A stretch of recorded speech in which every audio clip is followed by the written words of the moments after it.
So I dropped the video. I said, Adam, find your Eve. And this one is going to be why Adam needs to find his Eve. Okay? It's important for you to find your Eve because there's so many women here, right? You're not the only man in the world, right? You're not Adam. You're Adam, but you're not Adam. You get me? You're not the only man on earth. There's a lot of men on earth. There's a lot of women on earth. There's just a lot of people here, over a billion. You get what I'm saying? So because of this, Adam does need to make sure that he find the correct Eve, right? And I don't think that Eve was necessarily bad for Adam.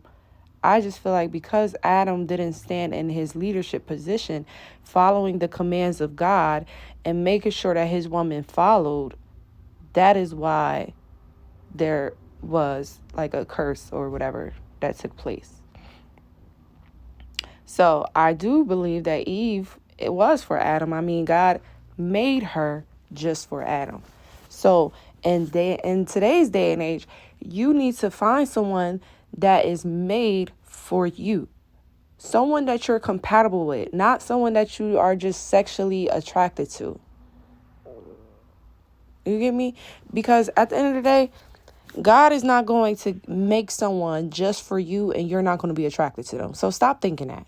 All right? Some of you are attracted to shit you know you shouldn't be attracted to. Let's be real. All right? Be fucking for real, okay? The person that God has for you, your Eve, you will be attracted to her. Okay? You may not have a sudden physical attraction, but it's not like she ugly. You still going to give it a chance. And then you get to know her and you get to know her personality or her heart, and boom, now you're super attracted to her.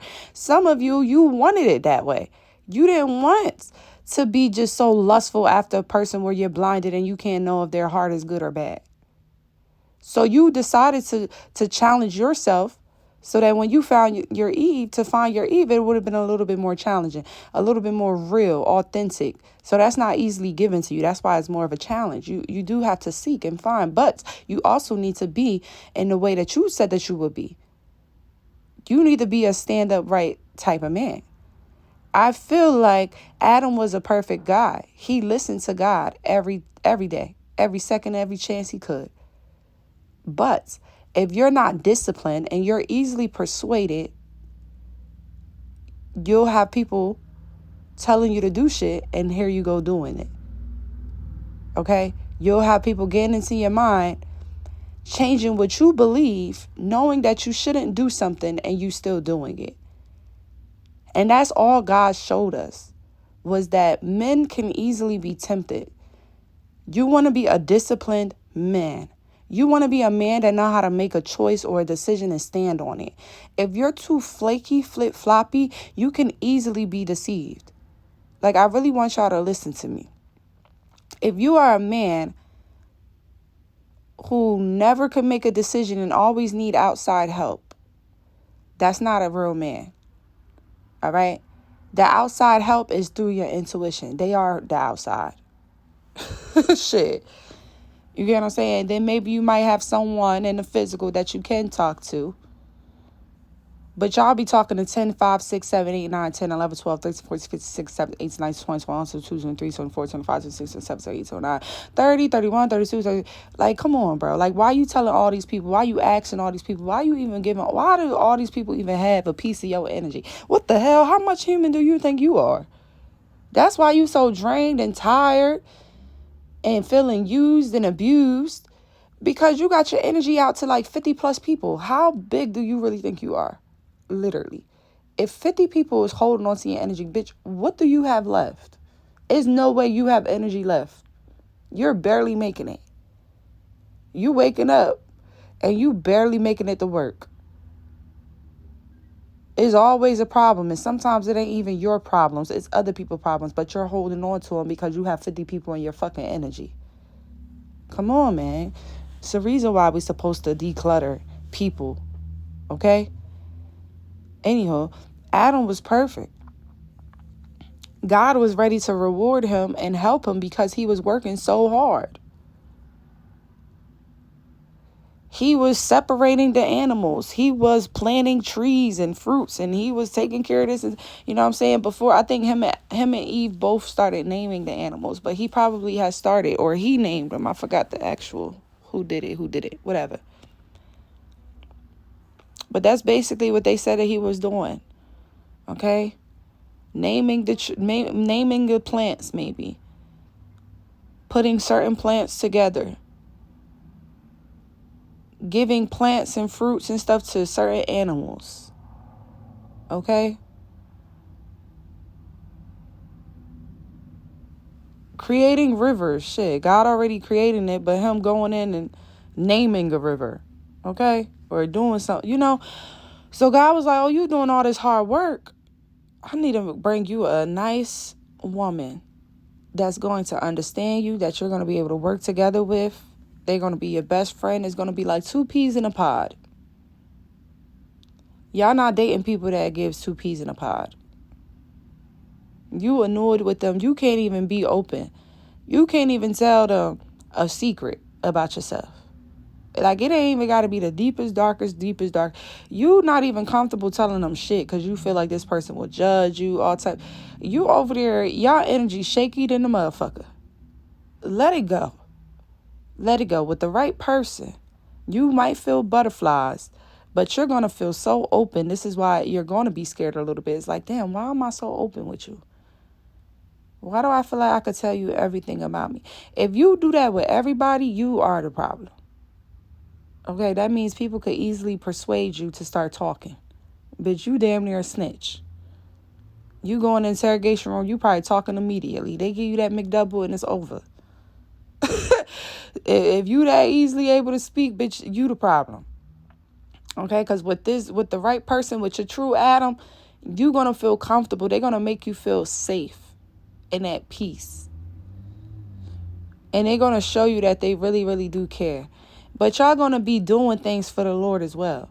Adam and Eve, they had a mission. They had to get Earth prepared. They had to get Earth ready. Imagine being the first humans on Earth. I don't think y'all can imagine it, because I can't either. Imagine being the only humans on Earth, getting things ready for what God has planned. God probably didn't even tell them what he was making or what he was thinking about doing. He probably didn't even know yet. It probably was just a little test with Adam and Eve. And then he decided, you know what? Let's let them have some children. And then boom. Because of their disloyalty, or Adam's disloyalty, because God gave the instruction to Adam, and they didn't continue to eat from the right tree. They started eating from the wrong tree. Started listening to the wrong side, started taking the wrong advice, started hanging around the wrong people that was getting in their mind, persuading them to do the opposite of what God needs them to do. Now you're cursed. We got to apply that to our day-to-day. God telling you to do something. God is leading you this way, and you keep being persuaded to go back in something that's keeping you bondage and stuck. That's the good and evil. You're just as cursed. You just don't notice it. But some of you, your kids, you literally raising kids and there's still no love in your home. So that's cursed. You grew up in a house where you didn't feel like it was love. And then you have children and you didn't break the cycle of it. It's still no love in there. That's a curse. You grew up in a family and everyone was kind of poor. You couldn't really get things going. And you didn't go be rich for your family. Bitch, that's a curse. It's a curse. Everyone is always quick to say, I'm the generational curse breaker. So really break the curse then. Break the fucking curse. Do it. Do it. Continue to do it. Continue to work on it. Because if you don't, you still in that curse.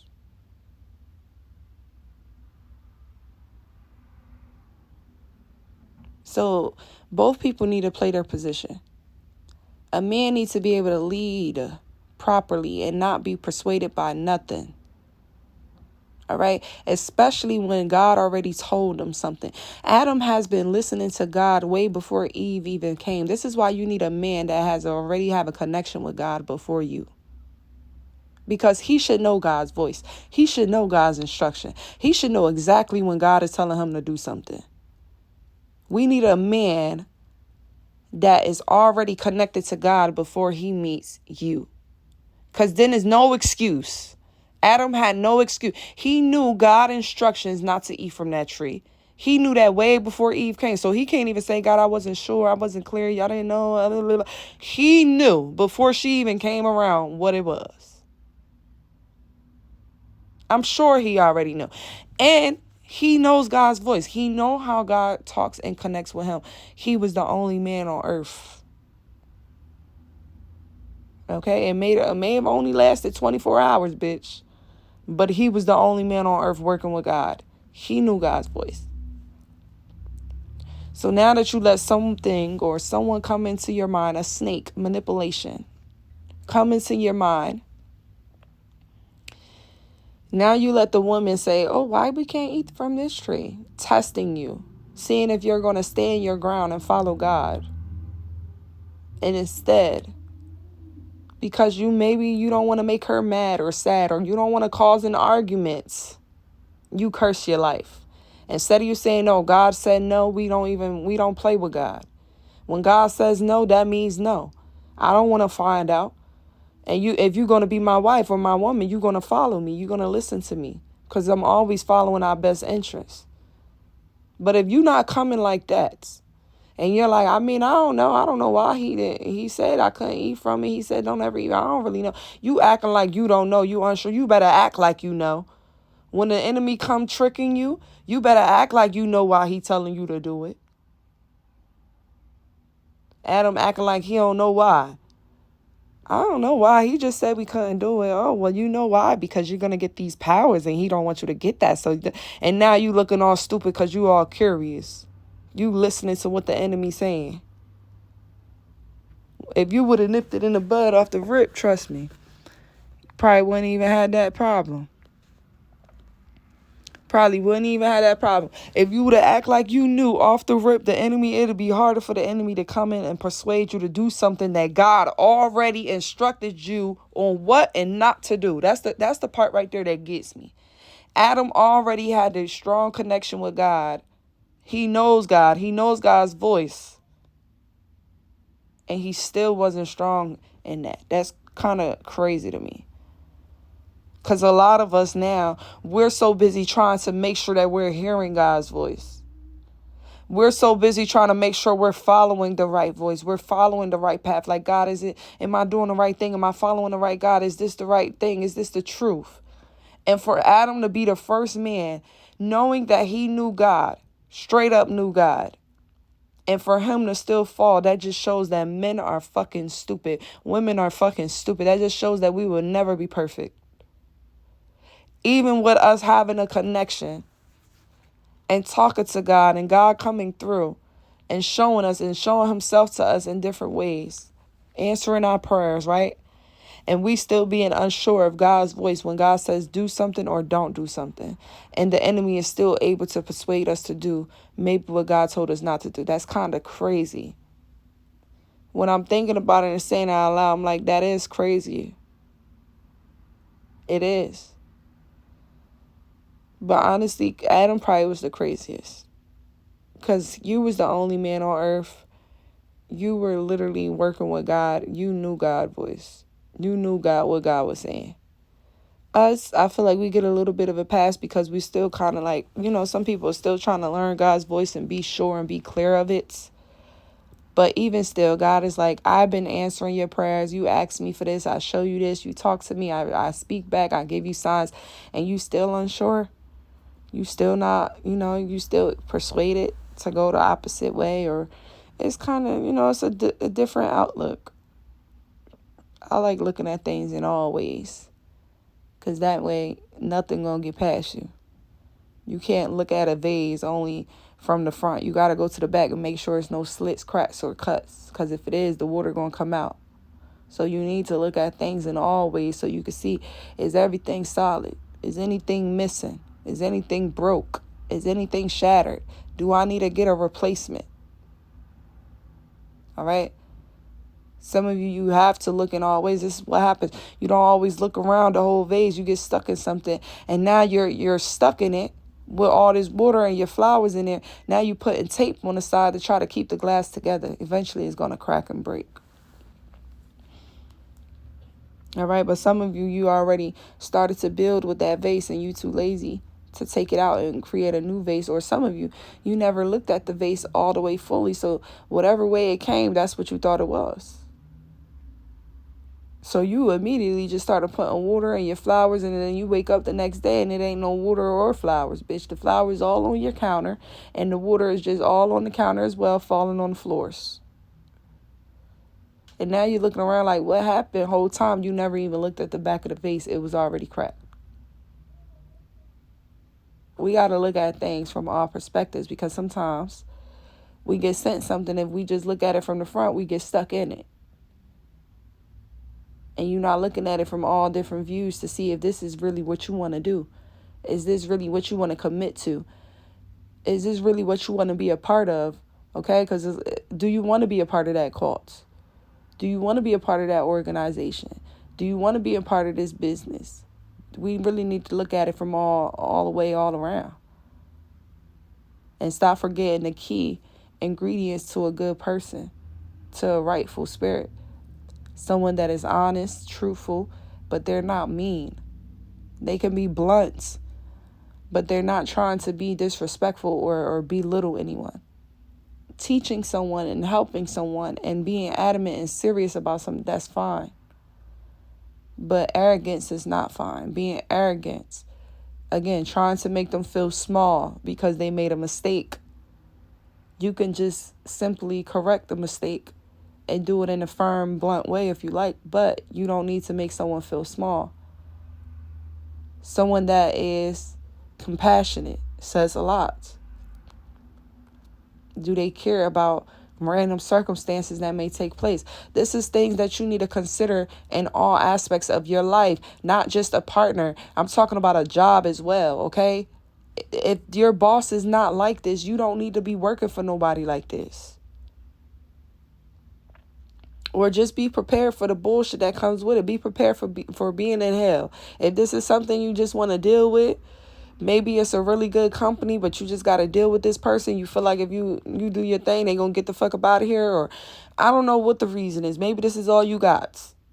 Just be prepared to be in hell. If these people is not giving you these qualities, be prepared to be in hell. Don't be shocked when they do some foolish shit, because that's where you signed up for. That's where you're at. You can't get sad or get mad at God when you go to the circus and a clown come jumping in the middle of the crowd, or he throw his fucking nose at you. You can't get mad when you the one that brought the ticket and took your ass there to the circus. Anything is liable to happen once you put yourself in that environment or in that atmosphere. So it's best to really vet these things properly. You want to be around people that is compassionate. That's very important. Because what if you're late because you have to take your children to work? Or work, school, shit. You got some grown kids. I know that's right. They get into the bag, okay? That could be for somebody specific. But, yeah, what if you're a couple minutes late? You need a boss that is compassionate. You need co-workers that are compassionate, that understands. If you're really, really sick, you need people that is compassionate. Maybe they send you some soup. Send you an Uber, DoorDash. Help you out. Give you any assistance, whatever you might need. Search for those type of people. All right? You searching for those type of people, but you also learn how to deal with those other people, because a lot of times we end up in hell. Because the situation that we want, it might have a shitty ass boss, and the boss is making it hell. You get what I'm saying? Like, the company might be fine, but you have this boss that you need to conquer. Okay, David and Goliath energy. That's Goliath. Are you gonna be David? But that's not for everybody. Some people, they just love being in hell. They love being in toxicity. But some of you, you're called to these toxic places to bring in heaven. You are David fighting Goliath, who's making hell. You get what I'm saying? So it really depends. Everybody's calling is different. Okay? But again, you want to follow or pay attention to people's qualities, because that would really tell you a lot about their spirit. All right. And you don't need no cheesy fake person that oh, I'm not jealous of no one. Why would I ever hate? Oh my God. People talk too much like that and stuff. Always over complimenting people, but you can't really see it sincerely in their face or eyes. It's just is they just want to have that perception that they're a nice, kind girl's girl or boy's boy. Because those be happening too. Those type of people be floating around too. Okay, you want someone that is genuine. They giving compliments because they genuinely feel that way, or they genuinely want to make your day, or they really feel that way. You know, they're lifting you up because they really feel that way. Not to try to get some brownie points from whoever's listening or whoever's watching, because people do that. They don't be giving a fuck about your charity. They just doing it because it look good on paper. No, you want people that sincerely care about people. If they do not care about people, they don't care about you. Okay? If a boss or a leader does not care about people, if they really do not care about people, they do not care about you. I promise you that. Okay? That's big. That's important. They have to like people. You cannot work for someone that's like, I hate people. Because they will really treat you and people like they actually hate them. That ain't it. Especially if you in some type of customer service type job, or you just dealing with people anyway. That's serial killer type shit. What you mean you hate people? People is all around, baby. I'm sorry. What you gonna do about that? Welcome to life. Learn to deal with people, or don't deal with them. Just keep your space. But you still got to deal with them. You know, it's a difference. It's levels. You can be very firm and sweet and nice to someone. You don't have to bring them into your life and tell them all about you, but you could still say, hey, how you doing? Oh, I'm great. How are you? Keep it going. There's nothing wrong with that. It actually might make you feel better. All these grumpy people walking around, you probably need to start talking to people randomly more, and it might lift up your spirit. But that's only if you want to be lifted up. Some people like being in hell. They don't want their spirit to rise up higher. So, Hakuna Matata. Shit. It means no worries for the rest of your days. It's our problems. What is it? Problem-free philosophy. Hakuna Matata. Okay? I love that song. Hakuna Matata. Yeah, so no worries. You know, but yeah, that's basically why we really need each other. Because that right woman going to shape that man to be the best man that he going to be. And she going to listen to him and submit to him. And he's going to be able to take lead and charge. But the man has to follow God before he have to follow. Before you can follow him, he has to already know God and know how to listen to God and talk to God. Because if not, baby, he will lead in you to curses that the next generation, the next generation, the next generation going to have to break. Because of y'all shitty asses. Okay? Ain't standing in y'all power. God gave us each a power. And we shouldn't overuse the power. I feel like Eve overused her power of being able to be intuitive and being a woman that is manipulative and can talk and ask questions, be curious. And Adam did not come correct in his manhood. He was supposed to shut that down immediately because he knew God. He been knew God before she did. You get what I'm saying? So he should have been like, no, God said we can't, so we can't. That's it. That's the end of it. Men, there's a time to be very firm and serious with your girls or your wives. And that's okay.